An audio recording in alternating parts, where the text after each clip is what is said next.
supposed to do it, Dad? They want us to do it this I don't way. know that way. Why would they change math? Math is math. Okay, Math Dad. is math.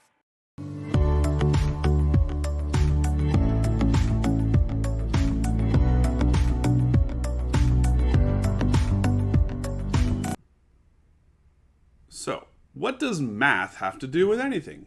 Is there math in the Bible? Well, yes, first of all. However, by the time of this recording, we are 1 week into the season of Lent. And traditionally in Lent, people give up something in the hopes that they will grow, spend more time with God, whatever it may be. In that case, it is the old adage of addition by subtraction. Now, if you're a math person, you're like, yeah, I can add by subtracting because I can subtract a negative number and everything's good. But we're going to get back to basics here for when you were little, where math is math and addition is addition. And so I've been told for a few years that, in Lent, instead of maybe giving up something, add in something instead. Because if you're being honest, most people by this point, whatever they gave up for Lent, it's probably they've cheated in some way. So let's think about today the concept of growing ourselves by adding into our lives. And this is a personal look today. This is not a worldwide, church-wide thing. I want you to think about yourself and where you can grow. Because some of the things one thing I might bring up today is some of you won't care. Like, that's not my thing. I don't want to get into that. But there are many ways to grow yourself as a Christian.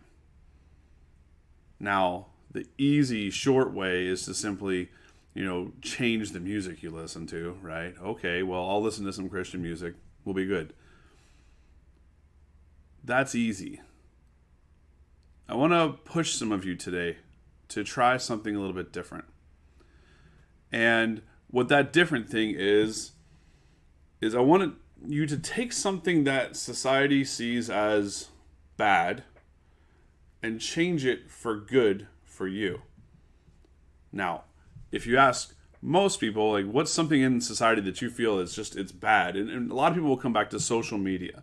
Social media can be a very bad thing. And loosely under the phrase of social media is I take the concept of YouTube. Now, YouTube is a little less on the social media side, but it's still people's opinions being out there, and sometimes it gets really bad. And really, I feel that YouTube can be bad because you'll lose hours on end. Just like you'll blink and it's 2 hours later, and I call it the YouTube wormhole. I've done it many times. But I want to challenge you to find a way to use YouTube for good. Now, there is one way that I know that I've tried is to kind of start intentionally seeking things on YouTube that will grow you as a Christian.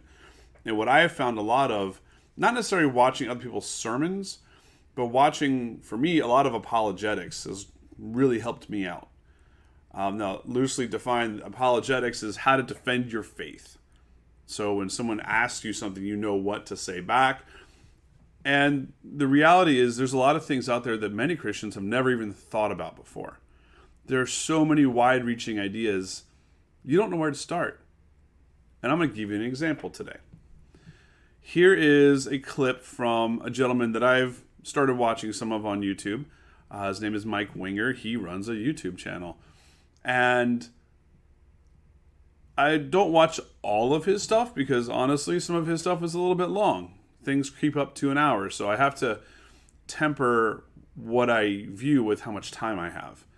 But they're all really good for just listening to. But he brought up a concept while I was listening to it last week. I don't know when he made the video. I think it might be a couple years old at this point. Of a basic idea that this professor throws out at the start of some of his courses that completely rocks the world of Christian teenagers when they hear this. So I'm going to let him explain it, and we'll circle back to why I feel it's important. Go. he uses this rhetoric that I'm about to share with you in order to undermine people's faith in the Word of God. So, let me get into the details. Here's what he does. This is from Bart Ehrman's book, How Jesus Became God, pages 11 and 12. He'll greet his class and he'll say something like this. He'll say, "Let me tell you a story of a man. This man, before he was born, his mother had a visitor from heaven who told her that her son would not be a mere mortal, but in fact would be a divine. His birth was accompanied by unusual divine signs in the heaven. As an adult, he left his home to engage in an itinerant preaching ministry.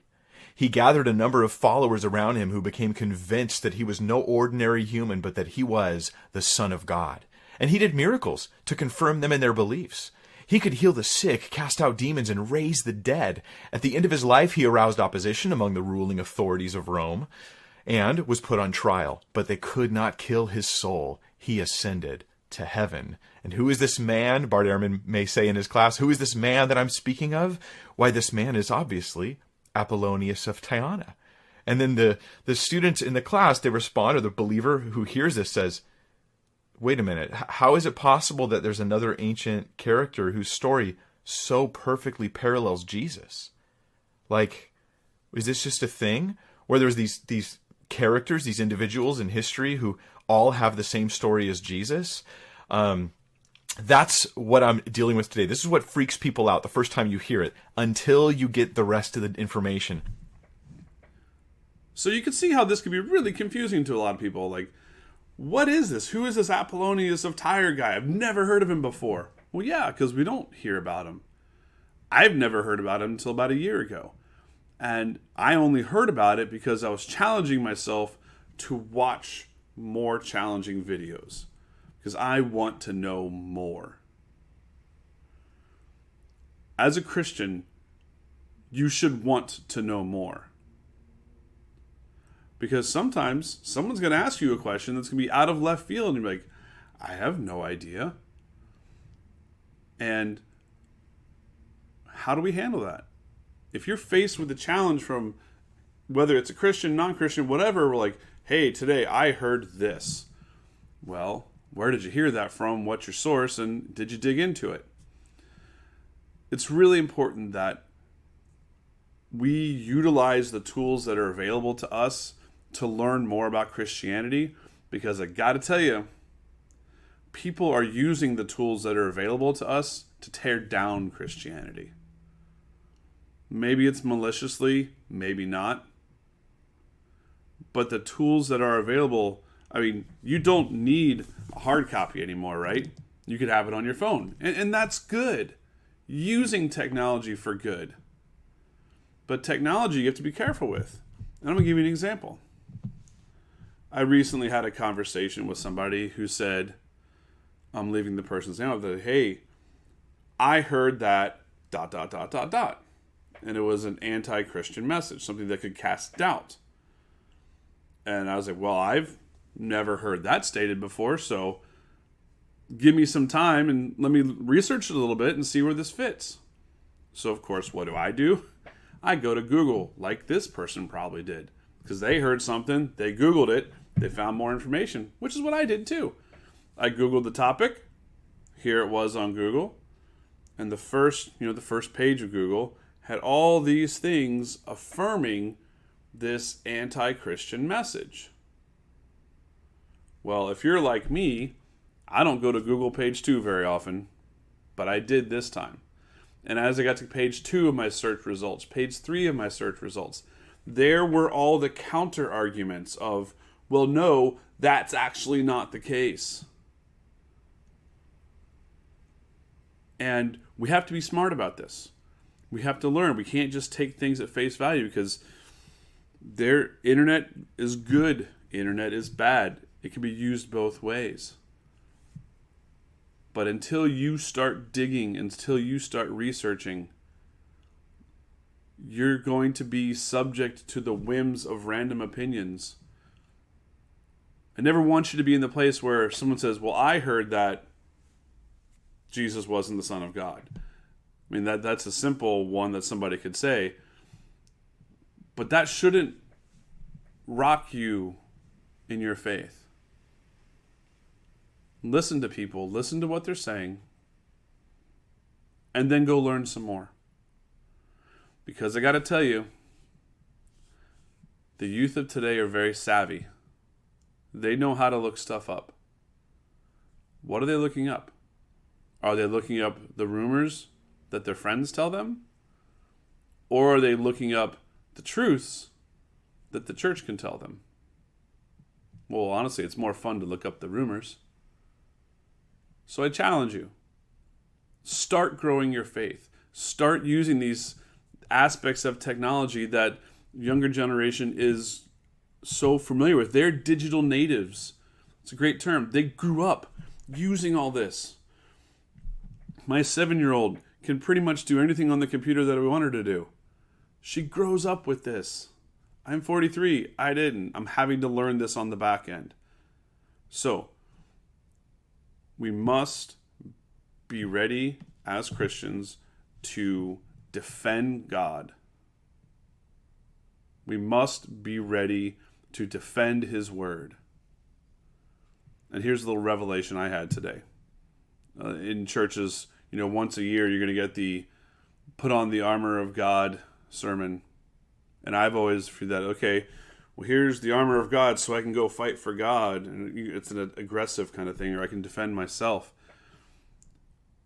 The armor of God could also be to defend God.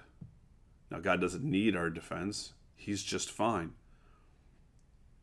But we need to be able to speak up for God and defend His Word against the constant barrage of attacks that are coming at His Word through society.